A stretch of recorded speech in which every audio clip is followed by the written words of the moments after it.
ఒకడు ప్రపంచం మీదకి ఒక చేత్తోనే వస్తున్నాడు, ఒకడు రెండు చేతులతో, కొందరు రెండు చేతులు, ఒకడు కన్ను పోతున్నది, ఒకరికి రకరకాలవుతున్నది.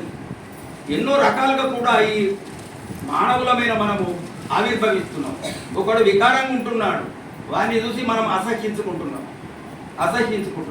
చీపు అంటున్నాం. అరే ఈ దేహం ఏదైతున్నదో, ఈ దేహము వాస్తవంగా చూస్తే ఈ దేహములో ఏమున్నది?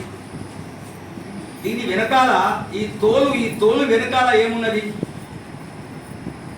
రక్త మాంసములతోని కూడుకున్నదే ఉన్నది కదా.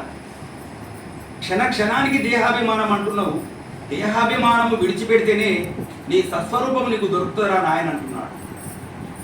మరి దీని వెనుక ఏమున్నది? కంపు. ఇదంతా కంపు కొట్టే కదా. ఈ కంపు కొట్టును మనం ఎత్తుకొని లోకమంతా తిరుగుతున్నాము. దీన్ని చూస్తూ మనం భ్రమస్తూ